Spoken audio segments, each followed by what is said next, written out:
Thanks, guys. Yeah, great to be back here for another year in beautiful Rusutsu.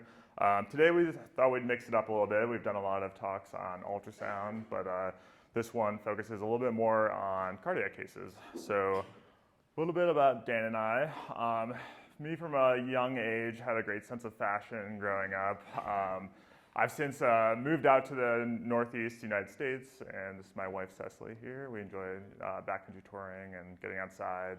And clinically, I spend a lot of my time doing global health work and teaching ultrasound in general. These are a couple of trips to the Caribbean and to Uganda. This is our third time to Japan, and we're still ironing out all the wrinkles right now. This is us on the bullet train, really forming a dam in like the normal Japanese flow of traffic. We figured out how to put on some of our traditional onsen wear. We found some of these kamoshika, which are some Japanese saros in the woods, and we found out how much snow is like too much snow. Kind of like there is a limit for sure. Thanks, Wendell. My name is Dan Ackil, also from the University of Vermont. Beautiful area in the Northeast. Fall foliage, beautiful mountain lakes. I'm an emergency medicine physician and have the privilege of teaching a lot of the residents, as well as some of the pre-hospital folks in the region. It's pretty rural up here in the right coast of the United States, top corner. Not quite in Canada, but we're right there. So yeah, pretty established level 1 trauma center, but we have a very wide catchment area. And our EMS run times, we'll sort of go through the map in a minute, but can be sometimes hours. And we don't quite get the snow Rusutsu gets, but it's a pretty snowy, cold place. And a lot of times our flight crews cannot fly and our ground crews cannot drive. So sometimes even if you're stuck out in a rural hospital, you can have somebody really sick who's stuck with you. But again, just want to reiterate what Wendell was saying. Thank you so much to Quentin and Dylan. We've been doing this for a while, been to a lot of these concerts and conferences, and these guys are really Freudian slip. These guys are really the best in the business, really like strike that balance of work and play, and yeah, just really grateful for putting on another great event. So thank you again. Here's a map of our sort of catchment area.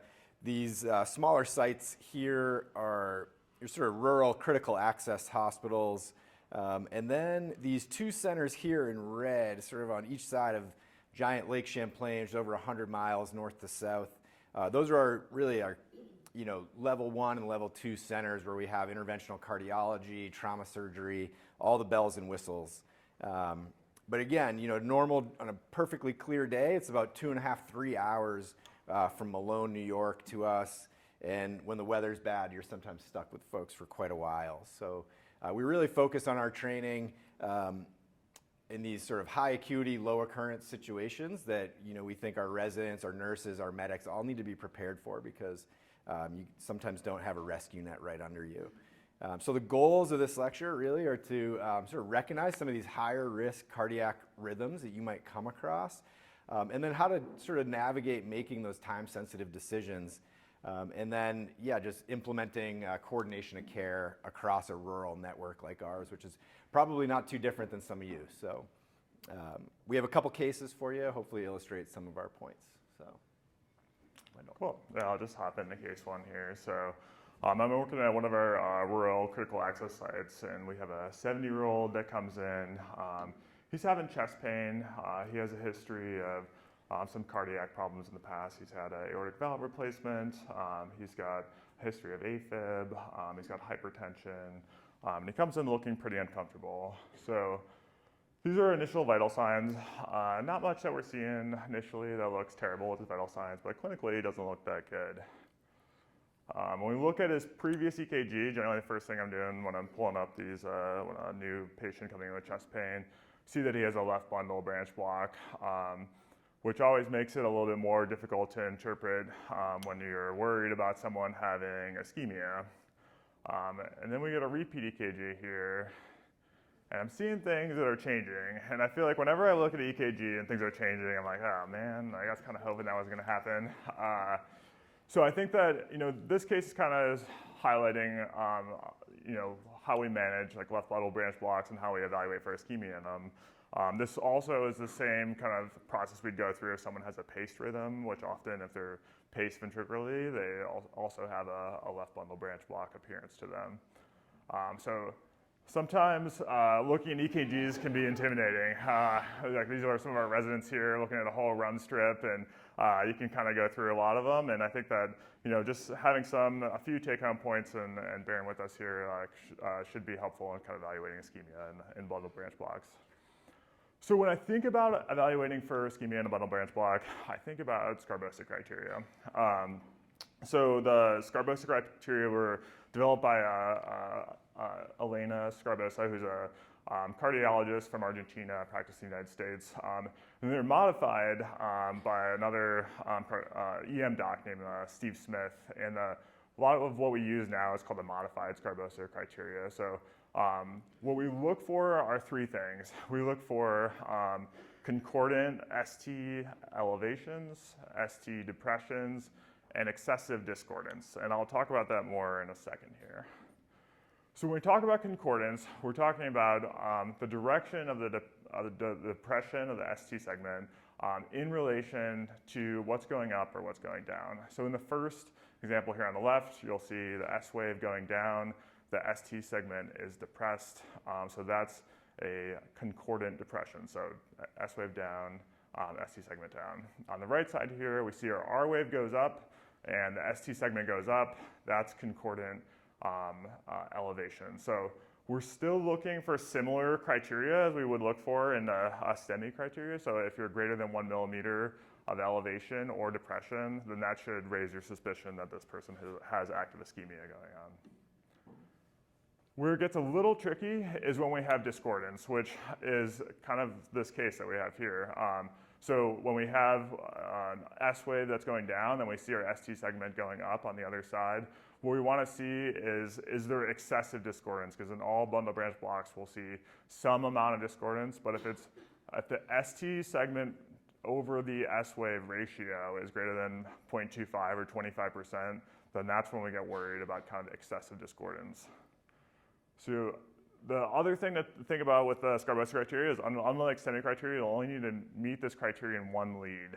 So I think that's an important take-home, especially if you're seeing these patients kind of in a pre-hospital setting and thinking about like where people are going and what resources hospitals have.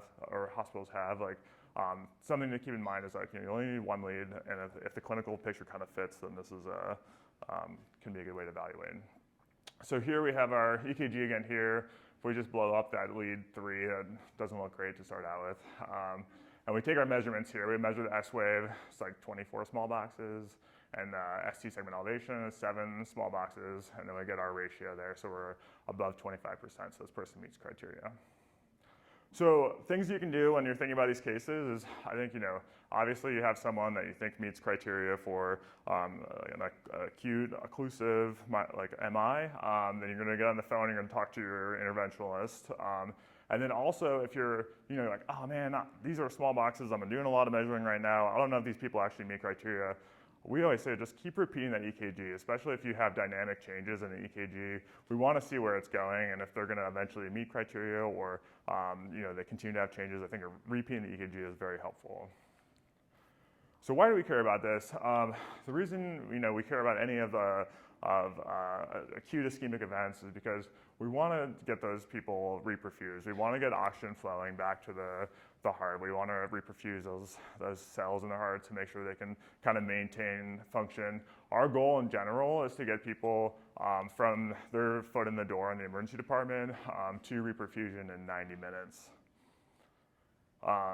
And the main reason that we're trying to be in a crunch to get them under 90 minutes is because we find that the longer you wait to reperfuse people, the higher the mortality goes up. So ideally as fast as possible, but 90 minutes is kind of our goal for reperfusion.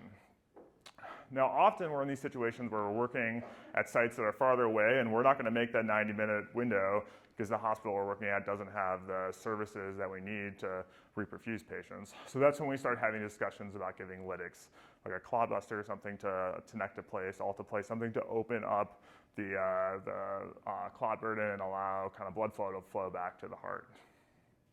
The other thing I think is like really important is like aspirin has like one of the best mortality benefits of all the things we do in these cases. So I know like our paramedics and our pre-hospital providers are excellent at giving this, and something that I feel like we always need to kind of remember, even though it kind of gets swept on the table when you're rushing to make all these bigger decisions, moving this patient down the line. When we were thinking about giving lytics or breaking up the clot, I always go through kind of the contraindications of like why you wouldn't want to give it and what situations you wouldn't want to give it. And so I've just listed some here, but most of them encompass known high-risk cases of active bleeding and intracranial bleeding or history of bleeding or aneurysm that could be at high risk of bleeding. So we give lytics to this patient, and then we see a change in their rhythm. So they go into this kind of slow and wide rhythm on the monitor. And this is sometimes something that we see when we start to reperfuse hearts. And I think that often people get worried when they see this on the monitor because they appropriately worry about slow or a wide-based rhythm could be some sort of ventricular rhythm. And there's something called like an acute idioventricular rhythm. Often, as the heart is getting blood flow back and getting reperfused, we get these slow, wide rhythms. And really, the way that we differentiate this from ventricular tachycardia, which is something we worry about, is kind of the speed at which we're seeing that rhythm. So usually 40 to 110, we think about AIVR, and then greater than 120, we're thinking about VT. We don't generally try to treat this with nodal blockers. So if you see IVR, we are just kind of supporting the patient, letting them recover as we let the medications take place. So this patient ends up getting transferred here, and this is kind of his cath lab procedure before reperfusion. So you can see there's kind of some dye being injected there. The line there is going through his right coronary artery, and then this is post-stent placement. So he had like 100% occlusion. They were able to reperfuse him afterwards. That's our first case. All right. Thanks, Wendell. Have another case for you here. Slightly obvious finding on the EKG there, but basically you get a pre-hospital call from the EMS crew. They were called up for an 85-year-old who basically was found down by his family, just a little more drowsy than usual. No real complaints. Did not look good, so they called EMS. Their initial vital signs: they have a blood pressure of 85/45, normal sugar, quite drowsy, and they're sending in the EKG. Anything stand out to anybody here? Anybody got it? So yeah, there's some ST elevations there, but anything else? Anyone see anything besides that? I heard something. Somebody said, what was that? Quite slow, yeah. So just an important, just a plug here, be systematic. When you get handed this STEMI with these giant ST elevations, think about the other things. What's this patient's rhythm? This patient has complete heart block as well. So something to be aware of in these, especially these inferior STEMIs, right? These RCA territory STEMIs. So what else is supplied besides myocardium from the RCA? That's your SA node. So if you knock out your SA node, up to 20% of folks with a RCA occlusive MI, or what we used to call STEMI, will progress to develop complete heart block. That's a pretty staggering number. Certainly something to be aware of if you're taking care of a patient like this for a long transport time. So obvious STEMI, you're gonna, so what can you do before they arrive? All the usual things, right? You're going to call a pre-hospital STEMI alert. You're going to load them with aspirin, try to get your cath lab ready. But ultimately, this patient's not perfusing with a rate that slow. So you may recommend to the pre-hospital folks, get the epinephrine running, consider transcutaneous pacing, and like I said, get the cath lab ready. And just a word on transcutaneous pacing. There was a study in the journal Circulation in 2022 comparing the sort of traditional anterior-lateral placement of defibrillator pads versus anterior-posterior placement of these defibrillator pads. And they claimed in that study 80% better chance of successful capture with the anterior-posterior approach. So, not an insignificant number, something to consider. And yeah, just want to go through another way to tell if your pacer pads are working, right? You always, you start low amplitude, you dial it up. I just want to plug, simple use of point of care ultrasound. You don't have to be point of care ultrasound expert, but just to know what a beating heart should look like. So right there, you can see the milliamps getting cranked up, and you finally get that contractility of the left ventricle labeled there, LV.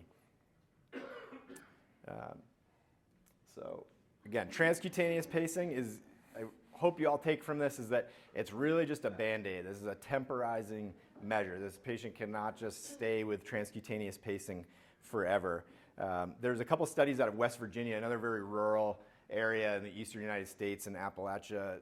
SMETA put out a few studies, and basically the overall mortality rate for folks that receive transcutaneous pacing was as high as 63%. These are the sickest of the sick patients. So even though they might look good or okay in front of you, treat them very carefully because they can deteriorate quite quickly.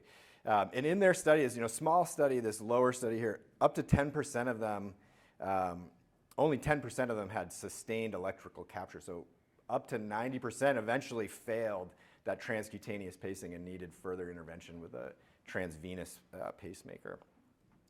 All right, so your patient is here. Transcutaneous pacing was initiated.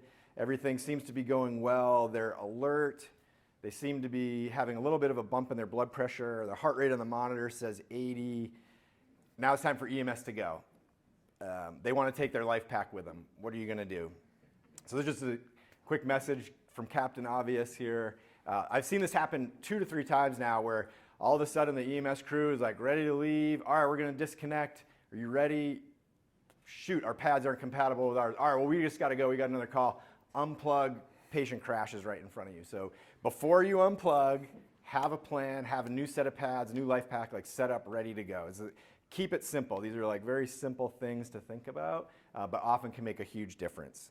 All right, so he arrives. You get him hooked up on the monitor.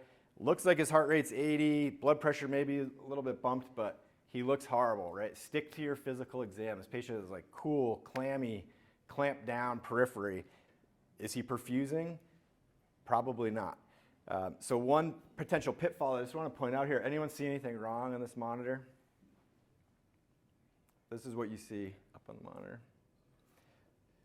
So I just want to point out this difference of the concept of electrical capture versus mechanical capture. That blue number, the 40, is from your pulse oximeter, and that is a mechanical pulse that is being delivered or measured on your finger.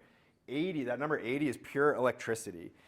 So again, just a plug for point-of-care ultrasound. This right here demonstrates exactly what that monitor showed, this sort of pseudo-electrical capture. You can see the right atria. Sure, you can convince me that right atria is beating at 80 beats a minute. What about that left ventricle?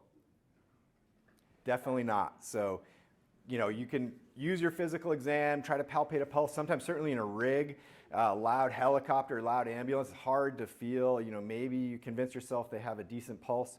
But take a look with the ultrasound. You don't have to be an ultrasound expert to interpret that image right there.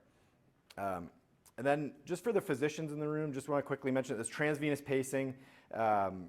Again, high-grade heart blocks occur up to 20% of these acute RCA occlusions. There's all sorts of indications for using this, but a very rare procedure and certainly worth training on. There was a study in the States, took the average emergency physician up to 25 minutes to complete the procedure, and 17 of those minutes were just placing the cordis alone. So if you have a patient who's pseudo-stable, maybe they're good, you don't have full transvenous pacer capability, or you don't think they need it, consider just putting that cordis in so you can then float the pacer wire in a matter of mere minutes versus almost a half an hour. And that product on the right, I have no financial disclosures, but that was a product we use at UVM to train with called PacerMan out of Simulab. It's quite good, very realistic, gives you real-time feedback in terms of the depth of your wire placement. And yeah, we found it really useful for our cardiology fellows, intensive care fellows, and emergency residents. So just to sort of recap some of these pearls from this case, don't assume a normal blood pressure means a patient is adequately perfusing. Again, inferior RCA, occlusive MIs, right? You're always told, oh, don't give nitro, don't give nitro. Think about the arrhythmia and the heart block that can come with that. 20% is a big number, so beware of that. And then, again, the concept of pseudo capture. So hopefully this image here will just be sort of burned in your memory. Again, plug for ultrasound, get, a little bit of training can go a long way. Quick subxiphoid view like that can really help you determine if they're truly perfusing and you're getting squeeze of that left ventricle. All right, case 3. All right, everyone doing okay? Sweet. All right, so we're bringing home one more case here. So in this case, I have a 65-year-old lady coming in with a syncopal episode. She's got a history of COPD. She's getting treated for an exacerbation. She also has AFib, and she's on rhythm control, and she has hypertension. So comes into the emergency department. These are her vitals, and she's kind of awake and talking to us, but doesn't really have a great story for her syncope. Whenever I get worried about people experiencing syncope, it's the people that can't tell me really what happened before the event that was going on. And she was telling me she was standing in the kitchen, she was just doing dishes, then she turned to kind of go into the living room, and the next thing she knows, she was on the floor and her husband's trying to wake her up. And that's when I kind of get worried. I think those cases where you're like, hear people that, they got really lightheaded because they had a big day outside and they were sitting down and they stood up and then they passed out afterwards. Those make me a little bit more reassured when I have a reason, but these people that kind of syncopize without giving me a good story for what was going on are definitely more concerning. So back to the EKGs. So we get an EKG on her, and I don't see anything obvious from ischemia standpoint, but I am starting to notice some things that are a little concerning from her intervals. Anyone notice anything abnormal about this EKG?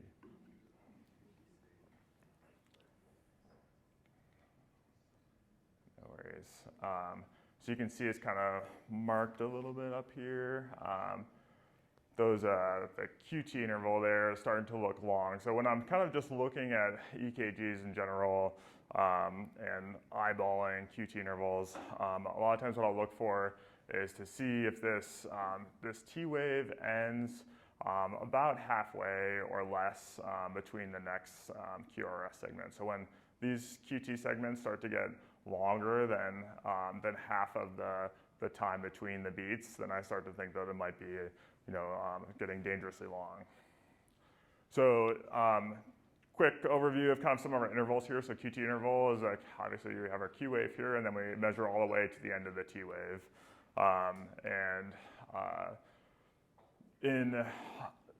In this patient, it's very long. So 600 is the QT, and then often what we do is we'll adjust these intervals based off of the speed of the heart. So the slower your heart is going, the longer your QT interval is going to be because your repolarization is just kind of taking more time with more kind of bradycardia. And as you speed up the heart, you shorten that QT interval, and you'll kind of see this becomes more relevant later on. So her adjusted is a little bit shorter, but still concerningly long. So when we think about QTCs, which we should do on most patients, we should adjust them for the heart rate, and usually done automatically on your EKG machine. 470 is kind of normal for men and 480 for women. Really, when I start getting concerned that there could be complication is when we get over 500 milliseconds. So, going about my day and things seem to be going well. Getting some labs back on this lady to see if there's something abnormal. Looking through her chart, and you get like a tap on the shoulder, and you look up and you see the monitor, and it's never what you want to see. It's like these, wide complex, super fast rhythm, and we go in. She's unresponsive. So we're putting her on pads. We're getting ready to try to convert her. And this is the rhythm strip that gets printed out here. Anyone familiar with what this rhythm is? Torsades, yeah. So you can see it's classic kind of twisting at the point, polymorphic ventricular tachycardia. So she went into torsades on us. So first thing I think about with torsades is get them out of torsades. We shocked her. So we had unsynchronized defibrillation, 200 joules, and we were able to kind of get her back into a normal rhythm. The next thing I think about is supplementing magnesium into their diet. No, I'm just kidding. Giving them magnesium. But I think, we're trying to prevent these patients from going back into, life-threatening arrhythmias, and magnesium is really kind of our main antidote for torsades. The way that we like to give magnesium is we like to give 1 to 2 grams IV, and you can repeat that every 5 to 10 minutes until you don't have more like non-sustained ventricular tachycardia, more ectopy, and no more VT. The magnesium kind of stabilizes the cardiac membrane, so it prevents that. What we worry about with torsades is R on T. So an R wave hits when the cells are repolarizing during the T wave, and that kind of throws it into an arrhythmia. So the magnesium helps prevent that moving forward. So there's a lot of causes for what can prolong your QT. Honestly, the most common thing that we see are drugs. We prescribe a lot of them, and this lady has, she was on an antiarrhythmic actually that extends your QTC, and then she was also given azithromycin for her COPD exacerbation, which extends the QTC, and all these things kind of compound on each other and can kind of start to drag that out farther and farther and make it more dangerous. Sometimes people can have congenital causes, problems with their sodium channels that can lead to inherited prolonged QTCs. Electrolytes are very common, so people have hypokalemia as a common cause of prolonging, or magnesium deficiencies. And then ischemia, so always something to keep in the back of your head is, is infarction kind of leading to prolonging. So important once you start giving the magnesium is to check to see if there's other underlying electrolyte abnormalities, things that you can correct. Some of those drugs are you have to give it time to let them wash out of the system, but we're always searching for things we can correct to kind of help stabilize the situation. Antiarrhythmic. So I think this one's kind of important. A lot of times in the States, our go-to antiarrhythmic for ventricular tachycardia is amiodarone. And there's a lot of antiarrhythmics out there that will actually prolong the QTC. So really important and good to look at those rhythm strips and make sure you're not dealing with torsades before you start treating this like kind of like a run-of-the-mill ventricular tachycardia, because you could be making your situation a little bit worse. So one that we can sometimes use is, after we do magnesium, we look at other things, is lidocaine. Lidocaine actually doesn't extend the QTC, but I think in general, I try to stay away from amiodarone. And then kind of last-ditch effort here is overdrive pacing. So we talked a little bit about transvenous pacers, but a lot of the way that we can shorten the QTC is by speeding up the heart. So in these really refractory cases, sometimes people continue to go back into torsades, then we end up putting in a pacer and kind of overdrive pacing to speed up the heart and try to avoid the RNT phenomenon. And that's pretty much all we have for you guys. So thanks for bearing with us here, and happy to take any questions that you guys have.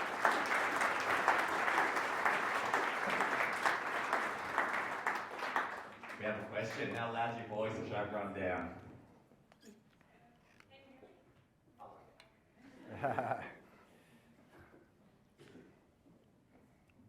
Thank you. I'm one of the New Zealanders across, and I just want to know, would you use isoprenoline in any of those situations? That's sometimes what we do if we can't transvenous pace straight away. Yeah, totally reasonable. I kind of kept to shorten some of the treatments here, but yeah, we also will sometimes do isoproterenol to speed up the heart rate. Same idea, just kind of speeding up the heart to shorten the QTC. Good question. Yeah. Anything else? Maybe from the first half of the room? All right, let's hear it for the boys.